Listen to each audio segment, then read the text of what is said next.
নমস্কাৰ আপোনালোকক স্বাগতম জনাইছো নতুন এটা ভিডিঅ'লৈ 2024 এই লোকসভা নিৰ্বাচনৰ ফলাফলে নিৰাশ কৰিছে নৰেন্দ্ৰ মোদী ভাৰতৰ প্ৰধানমন্ত্ৰী নৰেন্দ্ৰ মোদীৰ পদ হেৰুৱাব নেকি এক লৈ এতিয়া উঠিতকীয়া প্ৰশ্ন পৰৱৰ্তী প্ৰধানমন্ত্ৰী হ'ব নেকি ভাৰতৰ ৰাহুল গান্ধী চাওক আমাৰ এই প্ৰতিবেদন একেলগে চালে সকলো কথা গম পাব আচলতে কিয় সেইদৰে প্ৰধানমন্ত্ৰী হ'ব বিচাৰিছে ৰাহুল গান্ধীয়ে অফাৰ দিছে নীতিশ কুমাৰলৈ নীতিশ কুমাৰক উপ প্ৰধানমন্ত্ৰী আৰু ৰাহুল গান্ধীয়ে হ'ব ভাৰতৰ প্ৰধানমন্ত্ৰী ৰাহুল গান্ধীয়ে অফাৰ দিছে নীতিশ কুমাৰক চাওক এই প্ৰতিবেদন একেলগে চালে আপোনালোকে ভাল পাব আৰু গম পাব কিদৰে ৰাহুল গান্ধীয়ে প্ৰধানমন্ত্ৰী পদৰ বাবে নীতিশ কুমাৰক আদৰি লৈছে এনডিএ ইণ্ডিয়ালৈ চাওক আমাৰ এই প্ৰতিবেদন একেলগে ইলেকশন ব্ৰেকিং মেণ্ডেট ইণ্ডি এলায়েন্সত সামিল হ'ব পাৰে নীতিশ কুমাৰ বাহিনী জেডিইউ আৰু চন্দ্ৰবাবু নাইডু কাইলৈ চূড়ান্ত হ'ব কোনে গঠন কৰিব চৰকাৰ কাইলৈ কোনে গঠন কৰিব উপ প্ৰধানমন্ত্ৰী কোন হ'ব প্ৰধানমন্ত্ৰী কোন হ'ব ইণ্ডি এলায়েন্সৰ মতে বৈঠকত মিলিত হ'ব ইণ্ডি এলায়েন্সৰ আটাইকেইটা দল ইণ্ডি এলায়েন্সত বৈঠকত মিলিত হ'ব চৰকাৰ গঠনৰ কুচকাৱাজ আৰম্ভ কৰিছে ভাৰতীয় জাতীয় কংগ্ৰেছে নাটকীয়ভাৱে আকৌ ইণ্ডিয়ালৈ ঘূৰি আহিব পাৰে জেডিইউ অৰ্থাৎ নীতিশ কুমাৰৰ দল নিশাৰ ভিতৰতে নীতিশ কুমাৰে সিদ্ধান্ত লোৱাৰ সম্ভাৱনা এটা নিশাৰ ভিতৰতে ডিচিজন ল'ব পাৰে কাৰণ যিকোনো মুহূৰ্তত হয়তো ইণ্ডিয়াৰ সৈতে যিহেতু উপ প্ৰধানমন্ত্ৰীৰ পদ অফাৰ কৰিছে চন্দ্ৰবাবু নাইডু আৰু নীতিশ কুমাৰক আপোনালোকে উপ প্ৰধানমন্ত্ৰী হওক বুলি অফাৰ কৰিছে সেই পদটো অফাৰ কৰাৰ লগে লগে হয়তো ৰাতিৰ ভিতৰতে ডিচিজন সলনি কৰিব পাৰে এনডিএৰ ফালৰ পৰা এনডিএ ফালে পিঠি দি হয়তো ইণ্ডিয়াৰ লগত আহিব পাৰে নীতিশ কুমাৰ আৰু তাকে লৈ এই সন্দৰ্ভত অহাকাইলৈ কংগ্ৰেছে আলোচনাত বহিব কংগ্ৰেছৰ নেতৃত্বত ইণ্ডি এলায়েন্সে মহাজোটবন্ধনে আলোচনাত বহিব তাৰ পাছতে সকলো কথা ওলাই পৰিব এইবাৰ নিৰ্বাচন প্ৰধানমন্ত্ৰী মোদীৰ বিৰুদ্ধে জনতাৰ এয়া ইণ্ডি এলায়েন্সৰ জয় নহয় এয়া জনতাৰ জয় বুলি কংগ্ৰেছৰ তৰফৰ পৰা এই মুহূৰ্তত কোৱা হৈছে আৰু নৰেন্দ্ৰ মোদী আৰু অমিত শ্বাহে দেশৰ আইন কানুন হাতৰ মুঠিত ৰাখিছিল ইয়েছ অৰ নো আপোনালোকে ক'ব পাৰে কমেণ্ট কৰি তদন্তকাৰী সংস্থাসমূহকো ভয় ভাবুকি দিছিল ভাৰতীয় জনতা পাৰ্টিয়ে সংবিধান ৰক্ষাৰ বাবে আমি যুঁজ কৰিলোঁ আৰু সেই যুঁজত ভাৰতৰ জনতাই যথেষ্ট সহযোগিতা আগবঢ়ালে গতিকে ভাৰতৰ জনতাই সংবিধান ৰক্ষাৰ বাবে ভোটাধিকাৰ সাব্যস্ত কৰিছে দেশৰ ভৱিষ্যত তেওঁলোকে নিৰ্ণয় কৰিছে ভাৰতৰ জনতাই এয়া সংবিধান ৰক্ষাৰ প্ৰথমটো খোজ ইণ্ডি এলায়েন্সে ইতিমধ্যে ঘোষণা কৰিছে এয়া সংবিধান ৰক্ষা কৰাৰ প্ৰথমটো খোজ আমাৰ দেশৰ সংবিধান নোহোৱা হৈ গৈছে নেকি ইণ্ডি মহাজোঁটক আমি সন্মান আৰু সহযোগ কৰিছোঁ কংগ্ৰেছৰ তৰফৰ পৰা এই মন্তব্য প্ৰদান কৰা হৈছে আৰু ইণ্ডি এলায়েন্সত সামিল হ'ব পাৰে নীতিশ কুমাৰ বাহিনী ইতিমধ্যে তাৰ ইংগিত প্ৰদান কৰিছে ইণ্ডিয়াৰ তৰফৰ পৰা ৰাহুল গান্ধীয়ে কৈছে মল্লিকাৰ্জুন খাৰ্গেয়ে কৈছে যে ইণ্ডি এলায়েন্সৰ ক্ষেত্ৰত জেডিইউ সামিল হোৱাৰ বিষয়টো কিমান দূৰ সম্ভৱ অহাকাইলৈ আলোচনা চলিব আৰু ৰাতিৰ ভিতৰতে হয়তো ইণ্ডি এলায়েন্সত সামিল হোৱাৰ সম্ভাৱনা আৰু ৰাতিৰ ভিতৰতে সিদ্ধান্ত গ্ৰহণ কৰিব নীতিশ কুমাৰে যিহেতু বিহাৰত যথেষ্ট সংখ্যক আসন আছে নীতিশ কুমাৰৰ ফালে গতিকে ইণ্ডি এলায়েন্সত সামিল হোৱাৰ দিশে নীতিশ কুমাৰ বুলি ইতিমধ্যে ইংগিত আহিছে আৰু মন্তব্য প্ৰথমতে শুনাই লৈছোঁ কংগ্ৰেছে আজি প্ৰেছ মিট দিছিলে কংগ্ৰেছৰ প্ৰেছ মিটখন আপোনালোকলৈ আগবঢ়াইছে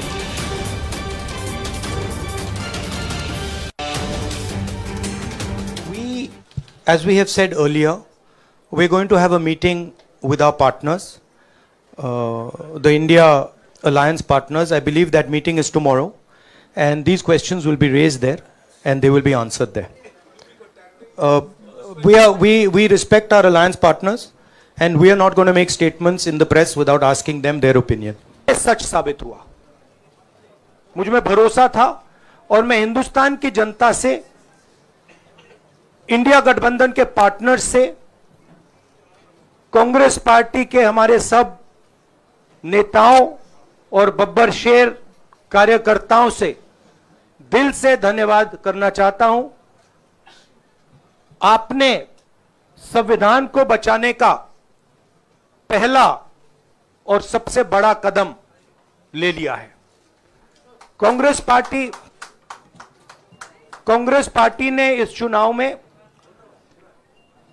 कांग्रेस पार्टी के सब नेताओं ने 2-3 चीजें की सबसे पहले हमने इंडिया गठबंधन के पार्टनर्स की रिस्पेक्ट की उनकी जो विशेष थी उनको हमने साथ लिया और आपने देखा होगा कि जहां भी गठबंधन लड़ा हम एक होकर लड़े दूसरी बात कांग्रेस पार्टी ने क्लैरिटी से हिंदुस्तान को एक नया विजन दे दिया है, pro poor vision, pro production vision Hindustan को इंडिया गठबंधन ने साफ दे दिया है। ये जो हमारा परफॉर्मेंस हुआ है, इंडिया गठबंधन का परफॉर्मेंस हुआ है, इसके पीछे कॉन्स्टिट्यूशन, जो रिजर्वेशन पर बीजेपी ने आक्रमण किया, गरीबी, अदानी जी के आपने स्टॉक्स तो देखे होंगे, देखे वो स्टॉक्स उनके, तो बड़ी इंटरेस्टिंग बात है। जनता अदानी जी को मोदी जी से डायरेक्टली कोरिलेट कर रही है। मोदी जी की हार होती है, स्टॉक मार्केट कहता है भैया मोदी जी गए तो अदानी जी गए, मतलब डायरेक्ट रिलेशनशिप है, करप्शन की रिलेशनशिप है। और देश ने नरेंद्र मोदी जी को साफ कह दिया है कि हम आपको नहीं चाहते हैं। And this is the main thing that this election has said. The country has unanimously and clearly stated, we do not want Mr. Narendra Modi and Mr. Amit Shah to be involved in the running of this country. We do not like the way they have run this country. We do not appreciate the way they have attacked the constitution. We do not appreciate the way they have run this country for the last 10 years. So that is a huge message to Mr. Narendra Modi. I'd like to thank everybody who has participated in this election. I am extremely proud of the people of India. I am extremely proud of the people who have resisted this onslaught on the constitution. और अंत में मैं आपको कह दूं कि इसको बचाने का काम हिंदुस्तान के सबसे गरीब लोगों ने किया है, सबसे गरीब लोगों ने किया है, मजदूरों ने किया है, किसानों ने किया है, दलितों ने किया है, आदिवासियों ने किया है, पिछड़ों ने किया है। इन लोगों ने इस कॉन्स्टिट्यूशन को बचाया है। इस कॉन्स्टिट्यूशन, ये कॉन्स्टिट्यूशन देश की आवाज है। গতিকে দেশৰ ভয়েস, সমগ্ৰ দেশৰ ভয়েস, সেয়া সংবিধান। ৰাহুল গান্ধীয়ে যিখন ৰঙা কালাৰৰ যিখন বুক লৈ আছে তাত সংবিধান আছে, আৰু এই সংবিধান সংশোধনৰ ক্ষেত্ৰত তেওঁ কি নোট কৰি লৈছে সেয়া আপোনালোকে গম পায়। কিন্তু এই মুহূৰ্তত অসমৰ প্ৰেক্ষাপটত হৈছে, এই মুহূৰ্তত শোণিতপুৰৰ বিজেপি প্ৰাৰ্থী ৰঞ্জিত দত্তৰ বৃহৎ জয়লাভ সাব্যস্ত কৰিছে। নতুন ব্ৰেকিং অন টেলিকাষ্ট, লাইভ টেলিকাষ্টৰ মাজতে শোণিতপুৰত বিজেপি প্ৰাৰ্থী ৰঞ্জিত দত্তৰ জয়লাভ কৰিছে। আৰু দ্বিতীয়তে প্ৰেমলাল গঞ্জু, কংগ্ৰেছৰ প্ৰেমলাল গঞ্জু পৰাস্ত হৈছে ৰঞ্জিত দত্তৰ হাতত। আৰু দ্বিতীয়তে ৰঞ্জিত দত্তৰ পাছত আন এটা খবৰ আহিছে, নগাঁৱত প্ৰদ্যুৎ বৰদলৈ জিকিছে। নগাঁৱত প্ৰদ্যুৎ বৰদলৈ জিকিছে। কৰিমগঞ্জত বিজেপিৰ প্ৰাৰ্থী কৃপানাথ মল্লা জয়ী হৈছে। আনুষ্ঠানিকভাৱে ঘোষণা হৈছে এই মুহূৰ্তত। তিনিটাকৈ সমষ্টিৰ ৰিজাল্ট এই মুহূৰ্তত ওলাই গৈছে।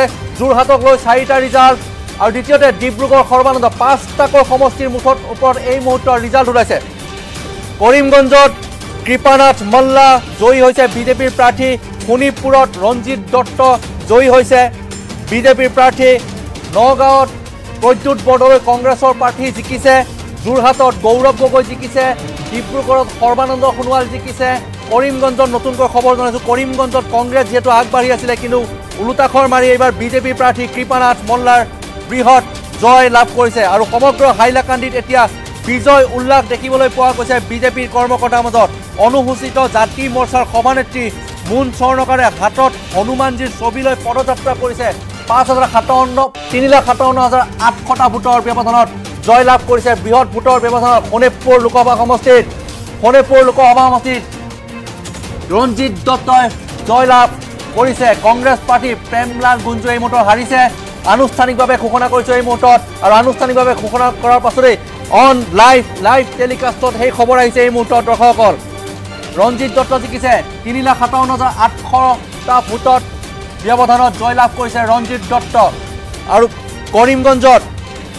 কৰিমগঞ্জৰ সমষ্টিত বিজেপিৰ প্ৰাৰ্থী কৃপানাথ মল্লাই বৃহৎ জয় সাব্যস্ত কৰিছে। কৰিমগঞ্জত বিজেপিৰ কৃপানাথ মল্লাই জয় হৈছে। জয়ী হোৱাৰ পিছত বিজেপি কৰ্মীসকলৰ মাজত আনন্দ উল্লাস দেখিবলৈ পোৱা গৈছে। নগাঁৱৰ ৰাজীৱ ভৱনত বিজয় উল্লাস কংগ্ৰেছৰ প্ৰাৰ্থী প্ৰদ্যুৎ বৰদলৈ জিকিছে। আৰু দ্বিতীয়তে বৰপেটা লোকসভা সমষ্টিত ইতিমধ্যে অসম গণ পৰিষদে 8,47,569টা ভোট লাভ কৰিছে।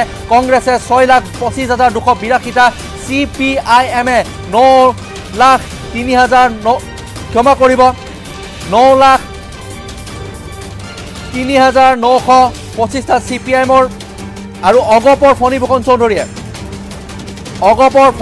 চৌধুৰীয়ে 22,267টা ভোটত আগবাঢ়ি আছে বৰ্তমানলৈকে। কিন্তু শোণিতপুৰৰ খবৰ এই মুহূৰ্তত শোণিতপুৰৰ বিজেপি প্ৰাৰ্থী ৰঞ্জিত দত্তৰ জয়লাভ হৈছে।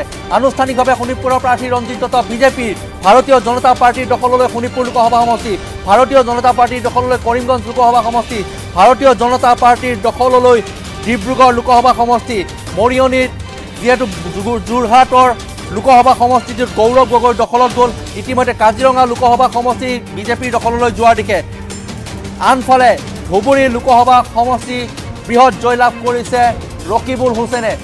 আজমলৰ দুৰ্গ এতিয়া আজমল সম্পূৰ্ণৰূপে নিশেষ হৈ যোৱাৰ দিশে। আজমলৰ নাম আপোনালোকে নুশুনিব আৰু আপোনালোকে আজমলৰ নাম শুনিবলৈ সাজু নাথাকিব, কাৰণ আজমলক ঢুকে ঢুকে পানী খোৱালে ৰকিবুল হুছেইনে। নগাঁৱত গৈ যি প্ৰদ্যুৎ বৰদলৈ নিৰ্বাচনী প্ৰচাৰ চলাইছিল আৰু সেই নিৰ্বাচনী প্ৰচাৰৰ অন্তত প্ৰদ্যুৎ বৰদলৈ বৃহৎ জয়লাভ কৰিছে এই মুহূৰ্তত। আপডেট খবৰ কিছু মুহূৰ্তৰ পূৰ্বে কিছু সময়ৰ পিছতে মুখ্যমন্ত্ৰী হিমন্ত বিশ্ব শৰ্মা গুৱাহাটীস্থিত ৰাজ্যিক বিজেপিৰ কাৰ্যালয়ত সংবাদমেল সম্বোধন কৰিব। আমি লাইভ টেলিকাষ্ট আপোনালোকক সঠিক সময়ত দেখুৱাম, আপোনালোকে চাই থাকিব DY365 ডিজিটেল। কিছু সময়ৰ পাছতে মুখ্যমন্ত্ৰীয়ে ইতিমধ্যে টুইটাৰত এটা পোষ্ট কৰিছে। প্ৰধানমন্ত্ৰী নৰেন্দ্ৰ মোদীৰ ফটোখন, প্ৰধানমন্ত্ৰী তৃতীয়বাৰৰ বাবে 3 নম্বৰ টাৰ্মত প্ৰধানমন্ত্ৰী নৰেন্দ্ৰ মোদীৰ ফটোখন লোডিং হৈ আছে আৰু কেইটামান মুহূৰ্তৰ পিছতে প্ৰধানমন্ত্ৰী নৰেন্দ্ৰ মোদী পুনৰবাৰ দেশত তৃতীয়বাৰৰ বাবে হ'ব বুলি মুখ্যমন্ত্ৰী হিমন্ত বিশ্ব শৰ্মাই দাবী কৰিছে। আৰু মুখ্যমন্ত্ৰী হিমন্ত বিশ্ব শৰ্মা ইতিমধ্যে বাজপেয়ী ভৱনৰ দিশে আহি আছে। বাজপেয়ী ভৱনত সংবাদমেল সম্বোধন কৰিব আৰু সমগ্ৰ নিৰ্বাচনৰ যি ৰিজাল্ট দিলে সেই নিৰ্বাচনৰ ৰিজাল্টৰ সন্দৰ্ভত বিজেপিৰ স্থিতি কি, অসম গণ পৰিষদৰ স্থিতি কি, সকলো স্পষ্ট কৰিব। আৰু বৰ্তমান যিসকল প্ৰাৰ্থী জিকিছে, শোণিতপুৰ হওক বা কৰিমগঞ্জ হওক ডিব্ৰুগড় হওক, আটাইকেইটা সমষ্টিৰ যিসকল প্ৰাৰ্থী জয়ী হৈছে তেওঁলোকক শুভেচ্ছা জ্ঞাপন কৰিব মুখ্যমন্ত্ৰী হিমন্ত বিশ্ব শৰ্মা। এই মুহূৰ্তত আপডেট কিছু আহি আছে। কাজিৰঙা লোকসভা সমষ্টিৰ অন্তৰ্গত 59 নং বৰমপুৰ বিধানসভা সমষ্টিৰ ভোট গণনা 21 ফাইনেল উইথ ভিভিপেট ৰাউণ্ডৰ অন্তত বিজেপিয়ে 1,02,625টা ভোট লাভ কৰিছে। কংগ্ৰেছে 68,686 ভোট লাভ কৰিছে। 9টা ভোট হৈছে, 9টা ভোটত হৈছে 2,415টা 9টা ভোট আছে। দৰং ওদালগুৰি সমষ্টিত লৈ যদি যাওঁ দৰ্শকসকল, দৰং ওদালগুৰি সমষ্টিৰ এই মুহূৰ্তত জনাইছোঁ দৰং ওদালগুৰি কেইবাটাও বিধানসভা সমষ্টিত জনাইছোঁ মাজবাটত বিজেপিয়ে লিডত আছে। মাজবাট বিধানসভা সমষ্টিত 26,273টা ভোটত আৰু টংলাত বিজেপিৰ লিডত আছে 43,251টা ভোটত। 48 নম্বৰ টংলা বিধানসভা সমষ্টি আৰু 47 নং মাজবাট বিধানসভা সমষ্টিৰ ফলাফল ওলাই গৈছে। এই মুহূৰ্তত গণনা ইতিমধ্যে শেষ হৈছে। কোন জিকিছে সেই দুটা বিধানসভা সমষ্টিত কিছু সময়ৰ পাছতে আপোনালোকে গম পাব। অষ্টাদশ লোকসভা নিৰ্বাচনৰ ফলাফল 4 নং দৰং ওদালগুৰি লোকসভা সমষ্টিত ওদালগুৰি ভোট গণনাৰ ফলাফল জনাইছোঁ। 45 নম্বৰ ভেৰগাঁও বিধানসভা সমষ্টিত 14 নম্বৰ ৰাউণ্ডৰ অন্তত বিজেপিয়ে 66,380টা ভোট পাইছে। 66,380। BPF পাইছে 32,670টা ভোট। কংগ্ৰেছে পাইছে 12,887টা ভোট পাইছে। ওদালগুৰি বিধানসভা সমষ্টিত 14 নম্বৰ ৰাউণ্ডৰ অন্তত 46,447টা ভোট বিজেপিয়ে পাইছে। BPF পাইছে 49,881টা ভোট। কংগ্ৰেছে পাইছে 23,670টা ভোট। গতিকে দৰ্শকসকল ইতিমধ্যে বিজয় সাব্যস্তৰ কাম আৰম্ভ হৈ গৈছে। ৰিজাল্ট ওলাই গৈছে, ৰিজাল্ট ইটোৰ পিছত সিটো ৰিজাল্ট আহি আছে। আৰু মুখ্যমন্ত্ৰী হিমন্ত বিশ্ব শৰ্মাই কিছু সময়ৰ পাছতে বাজপেয়ী ভৱনত সংবাদমেল সম্বোধন কৰিব, আপোনালোকে শুনিব। গৌৰৱ গগৈৰ দখললৈ গ'ল যোৰহাটৰ প্ৰতিগৰাকী জনতাৰ যি সেৱা, এইবাৰৰ পৰা 5 বছৰৰ বাবে গৌৰৱ গগৈ আগবঢ়াব। আপোনালোকে যিটো খবৰ সম্পূৰ্ণ ওলোটা হ'ব বুলি ভাবি আছিলে সম্পূৰ্ণ ওলোটা হৈ গ'ল। এক্সিট পল অনুসৰি এটাও ৰিজাল্ট বৰ্তমানলৈকে ফাইনেল ওলোৱা নাই। এক্সিট পলৰ পৰা সম্পূৰ্ণ এই মুহূৰ্তত অসমৰ প্ৰেক্ষাপট সলনি হৈ গৈছে ৰিজাল্টৰ। ৰাজনৈতিক প্ৰেক্ষাপটৰ খবৰ লৈছোঁ। TMC প্ৰাৰ্থী ইউছুফ পাঠান প্ৰাক্তন ক্ৰিকেটাৰ। TMC প্ৰাৰ্থী বৃহৎ জয়লাভ। প্ৰাক্তন ক্ৰিকেটাৰ ইউছুফ পাঠানৰ বৃহৎ জয়লাভ। পশ্চিমবংগৰ বহৰামপুৰ সমষ্টিৰ পৰা জয়ী হৈছে ইউছুফ পাঠান। ইউছুফ পাঠানৰ কেৰিয়াৰৰ প্ৰথমটো জয়। কংগ্ৰেছৰ শক্তিশালী নেতা অধীৰ ৰঞ্জন চৌধুৰীক পৰাস্ত কৰিলে প্ৰাক্তন ক্ৰিকেটাৰ ভাৰতীয় দলৰ ইউছুফ পাঠানে। 4 লাখৰো অধিক ভোট লাভ কৰিছে ইউছুফ পাঠানে। তৃণমূল কংগ্ৰেছৰ প্ৰাৰ্থী ইউছুফ পাঠান ভাৰতীয় দলৰ প্ৰাক্তন ক্ৰিকেটাৰ আৰু সেইগৰাকী প্ৰাক্তন ক্ৰিকেটাৰে অধীৰ ৰঞ্জন চৌধুৰীক পৰাস্ত কৰিছে, যিগৰাকী কংগ্ৰেছৰ বৃহৎ এগৰাকী নেতা, শক্তিশালী নেতা, প্ৰভাৱশালী নেতা অধীৰ ৰঞ্জন চৌধুৰী হাৰি গৈছে। ইউছুফ পাঠান জয়ী হৈছে পশ্চিমবংগৰ বহৰামপুৰ সমষ্টিৰ পৰা। পশ্চিমবংগৰ বহৰামপুৰ সমষ্টি লোকসভা সমষ্টিৰ পৰা ভাৰতীয় দলৰ প্ৰাক্তন ক্ৰিকেটাৰ ইউছুফ পাঠান প্ৰথমটো বিজয়, ৰাজনৈতিক কেৰিয়াৰৰ প্ৰথমটো জয় সাব্যস্ত কৰিছে ইউছুফ পাঠানে। ইউছুফ পাঠানৰ ভৱিষ্যত সুৰক্ষিত হৈ পৰিল। অধীৰ ৰঞ্জন চৌধুৰীতকৈ প্ৰায় 60,000 ভোট 60,000 ভোট বেছিকৈ পালে। কাউণ্টিং শেষ হৈছে। গতিকে TMCৰ প্ৰাৰ্থী ভাৰতীয় দলৰ প্ৰাক্তন ক্ৰিকেটাৰ ইউছুফ পাঠানৰ বৃহৎ জয় লাভ কৰা হৈছে এই মুহূৰ্তত। কাইলৈ ইণ্ডিয়া এলায়েন্সৰ এক জৰুৰী বৈঠকৰ অন্তত কি হ'ব, কোনে চৰকাৰ গঠন কৰিব, আৰু যদি কংগ্ৰেছে বা ইণ্ডিয়া এলায়েন্সে চৰকাৰ গঠন কৰে তেন্তে কেনেকৈ গঠন কৰিব, কোন মন্ত্ৰী হ'ব, কোন প্ৰধানমন্ত্ৰী হ'ব, কোনগৰাকী নেতাক কোনটো বিষয়ভাৱ দিয়া হ'ব, কোনটো মন্ত্ৰীসভাৰ পদ দিয়া হ'ব, সকলো আলোচনা হ'ব কাইলৈৰ দিনটোত। আৰু ৰিজাল্ট এতিয়াও বাকী আছে দৰ্শকসকল, আপোনালোকে আঁতৰি নাযাব। ফেচবুক পেজ আপোনালোকে DY365 ডিজিটেল চাই থাকক। ৰিজাল্ট ওলাই আছে এইটোৰ পিছত সিটো ৰিজাল্ট। আৰু দেশৰ ৰাজনীতিত হঠাৎ বৃহৎ পথ পৰিৱৰ্তন হৈছে। ইউছুফ পাঠানে যদি অধীৰ ৰঞ্জন চৌধুৰী হৰুৱাই দিছে তেন্তে চাবক ইউছুফ পাঠানৰ ৰাজনৈতিক প্ৰথমটো কেৰিয়াৰ ৰাজনীতিত, আৰু সেই কেৰিয়াৰৰ প্ৰথমটো ইলেকশ্যন ইউছুফ পাঠান 60,000 ভোট বেছিকৈ পাইছে অধীৰ ৰঞ্জন চৌধুৰীতকৈ। TMC মমতাৰ তাত জয়ময় হৈছে। কিন্তু উত্তৰ প্ৰদেশৰ অৱস্থা বিজেপিৰ বাবে অতিকৈ শোচনীয়, যিটো উত্তৰ প্ৰদেশৰ বাবে সমগ্ৰ দেশে বিজেপিয়ে যথেষ্ট ইস্যু হিচাপে মেইন এজেণ্ডা আছিল উত্তৰ প্ৰদেশ জয়ী কৰা, কিন্তু বিজেপি উত্তৰ প্ৰদেশতে এতিয়া শোচনীয় অৱস্থা হৈছে। গতিকে আপোনালোকে গম পায় যে হঠাৎ পথ পৰিৱৰ্তন দেশৰ ৰাজনীতিত কোন কেতিয়া ক'ত কি হৈ যায় কোনো ক'ব নোৱাৰে। গতিকে পশ্চিমবংগৰ বহৰামপুৰ সমষ্টিৰ পৰা জয়ী হৈছে ইউছুফ পাঠান। মুখ্যমন্ত্ৰী হিমন্ত বিশ্ব শৰ্মা ইতিমধ্যে আহি আছে বিজেপি কাৰ্যালয়লৈ। লাইভ টেলিকাষ্ট আপোনালোকক দেখুৱাম, first and exclusive only on DY365 digital.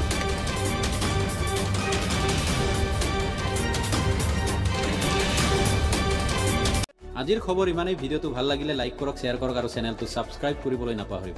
ধন্যবাদ।